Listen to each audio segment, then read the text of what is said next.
In the late 1970s, the golden age of the American muscle car was on life support. Environmental regulations, fuel crises, and new government mandates had strangled performance to the point where horsepower felt like a fading memory. The Pontiac Trans Am, once a symbol of raw power and rebellion, had been tamed into compliance. Yet, in the wide-open Arizona desert, two brothers, Dennis and Kyle Meekum, refused to accept defeat. They spotted a loophole, ignored the rulebook, and built something extraordinary: the Macho T, a 300-horsepower machine that defiantly stood against the era's restrictions. What they created wasn't just a car, it was a bold statement that muscle could rise again in the shadows of regulation. By 1978, America's car culture was suffocating under what enthusiasts saw as the heavy hand of the EPA. Established in 1970 during President Richard Nixon's administration, the Environmental Protection Agency enforced the Clean Air Act, requiring drastic reductions in vehicle emissions. While the law promised cleaner air, to gearheads, it became the grim reaper of performance. Automakers scrambled to comply by adding catalytic converters, EGR systems, air pumps, and other restrictive equipment. Compression ratios fell from over 10-to-1 to barely 8-to-1. Carburetors were detuned and timing curves were softened.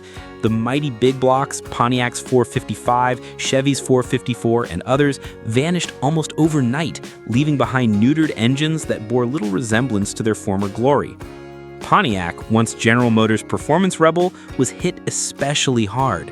In the 1960s, the brand had ruled the streets with legends like the GTO, Firebird, and Trans Am, cars that embodied John DeLorean's vision of unrestrained power and attitude.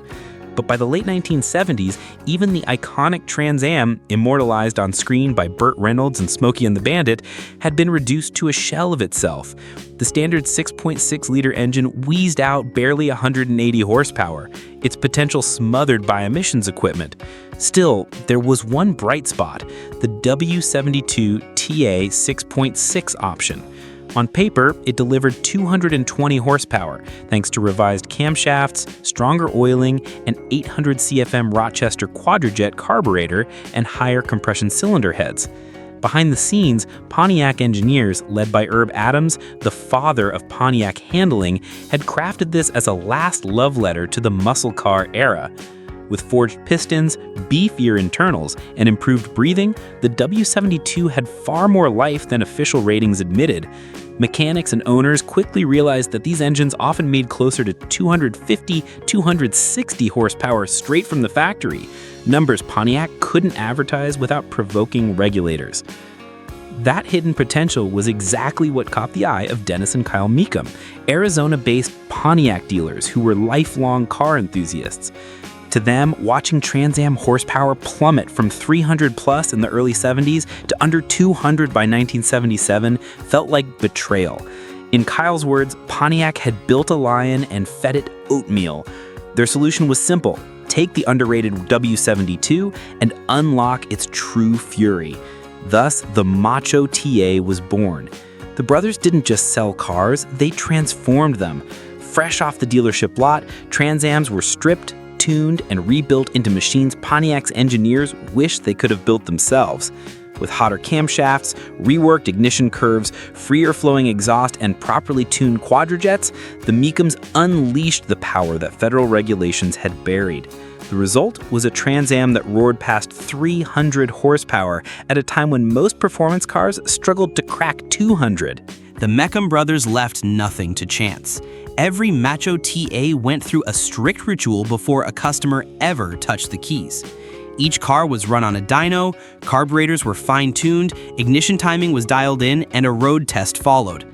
If something rattled, leaked, or felt even slightly off, it was corrected immediately. This level of preparation was unheard of at a dealership. Buyers weren't simply purchasing a car, they were receiving a hand-built, performance-tuned machine crafted by enthusiasts who lived and breathed horsepower. One owner later compared it to joining a secret society.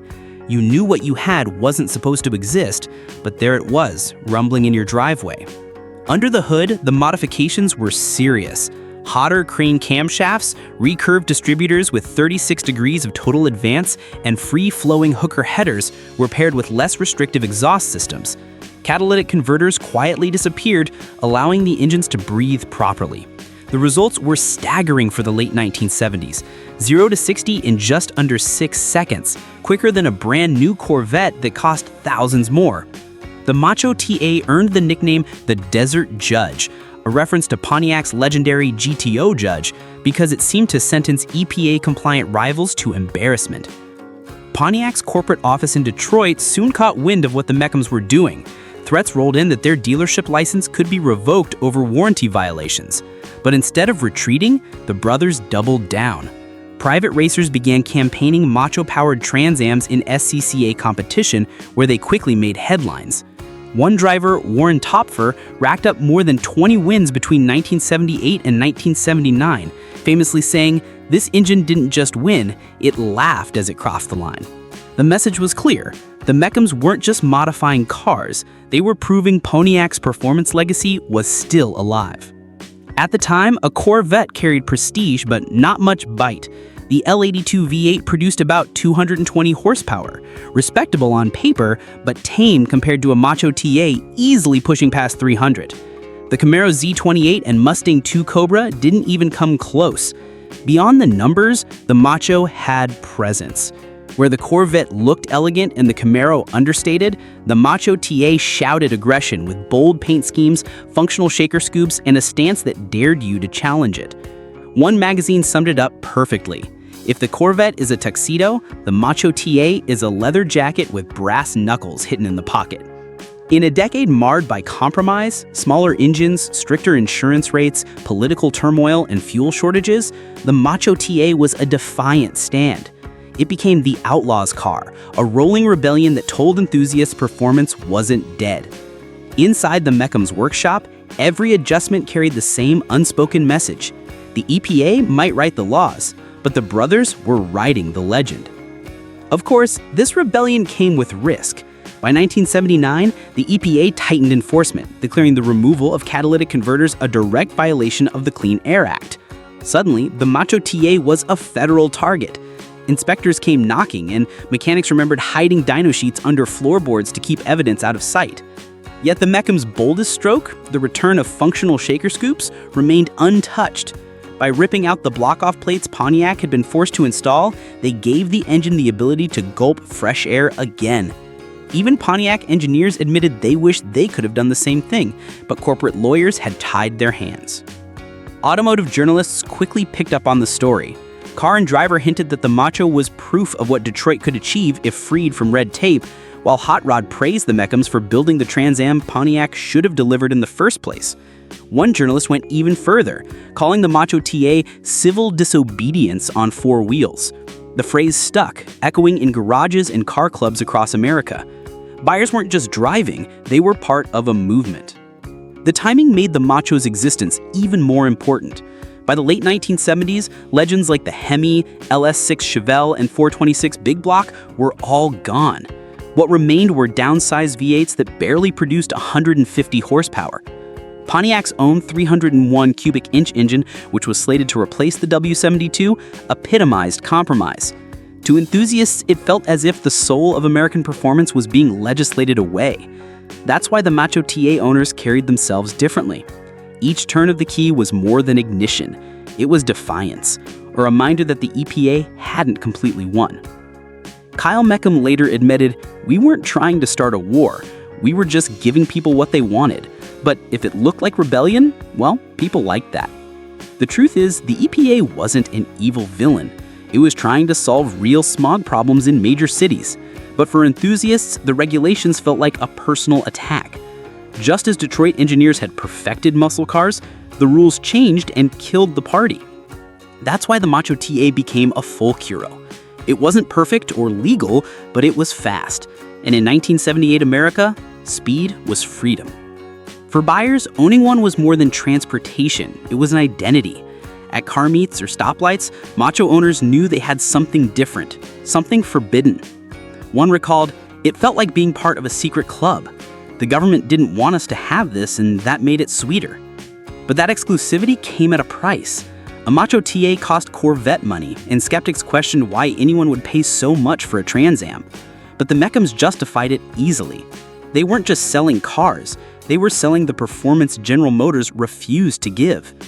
By 1980, however, the end was in sight. The beloved W72 was gone, replaced by Pontiac's 4.9-liter turbocharged V8. On paper, it looked innovative, but in practice, it was sluggish and inconsistent, weighed down by turbo lag.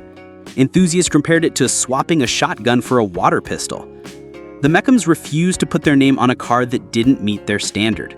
The Macho badge they believed was a promise, and they wouldn't break it. Without the W72 as raw material, the Macho TA bowed out with dignity rather than being watered down into something unworthy. Years later, EPA records revealed that the Mechams loophole had helped push the government toward stricter anti-tampering laws in 1981. In other words, the Macho TA didn't just fight the system, it changed emissions history. Today, surviving Macho cars and W72 engines command high values, with prices climbing into the tens of thousands of dollars. To collectors, they represent more than horsepower. They are symbols of a moment when enthusiasts refused to let muscle die quietly. The Macho TA remains one of the last true outlaw muscle cars. It stood at the crossroads of rebellion and regulation, performance and politics, and proved that passion could still overpower bureaucracy, at least for a little while.